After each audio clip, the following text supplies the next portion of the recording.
Yau mutane da dama suna ban complain kan cewa ya za su buɗe application na MBC.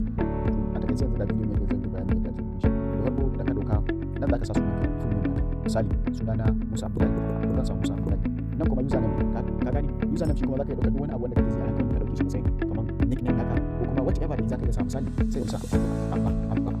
nan ko na Abba ya danganta da yadda kai ka ɗauka username naka. Na sa shi ba yanzu nan zo in saka number 9 sai wato 0109 nan kuma idan ka zo za ka fi ne da Gmail naka Gmail wanda kake amfani da shi dan ka sa Gmail naka wanda ya zama da shi ne wanda kake shi ko da ka samu wata wanda kake da shi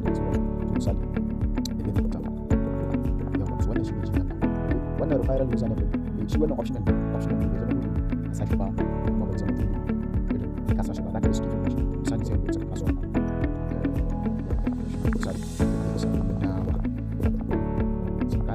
nashi bin da wannan da na gama wannan kawai da mutum ga shi ne yana gudun tabbata yanzu nan abinda zan yi irin yi creating pin ko irin pin wanda zan sa da transfer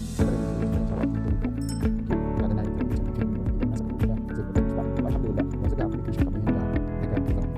to mutane da ma sun gama wani zaka yi ya zaka sa kuɗi wayi to yadda ake sa kuɗi cikin application shine nan kasa wajen home ga wallet da mutane zaka danna wallet naka zaka dauki account number ga shi